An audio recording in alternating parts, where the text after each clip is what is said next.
ಮೈಸೂರು ಅಂದ ತಕ್ಷಣ ನಿಮ್ಗೆ ಏನೇನೆಲ್ಲ ನೆನಪಾಗುತ್ತೆ? ಮೈಸೂರು ಅಂದರೆ ಮೈಸೂರು ಪ್ಯಾಲೇಸ್ ಆ್ಯಂಡ್ ಚಾಮುಂಡಿ ಬೆಟ್ಟ. ಎಸ್. ಅಲ್ಲಿ ಕುಕ್ರಳ್ಳಿ ಲೇಕ್ ಅಂತ ಇದೆ, ಹೌದು. ಕಾರಂಜಿ lake. Lalitha Mahal, S, Ontikoppal.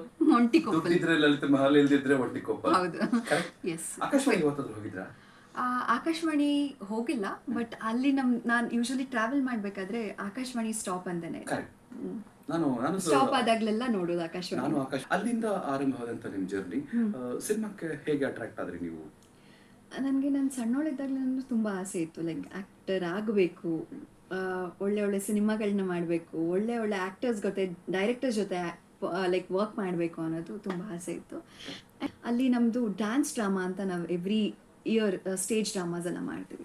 So that's how I get inspired. ಆ ಒಂದು ಸ್ಟೇಜ್ ಡ್ರಾಮಾಸ್ನ ನೋಡಿ ನಾನು ಮಾಡಬೇಕು, ಇದನ್ನ ಮಾಡಿದ್ರೆ ಹೇಗಿರುತ್ತೆ, ಅದೊಂದು like it started building from there. ಯಾವ ರೀತಿ ಡ್ರಾಮಾಸ್ ಮಾಡ್ತಾ ಇದ್ರಿ? ಸ್ಟೇಜ್ ಡ್ರಾಮಾದಲ್ಲಿ ಯೂಶಲಿ ಶ್ರೀನಿವಾಸ ಕಲ್ಯಾಣ ಅಂತ ಒಂದು ಮಾಡಿದ್ರು, ನಾನೇ ಅದು ಜಾಸ್ತಿ ಮಾಡ್ತಾ ಇದ್ರು.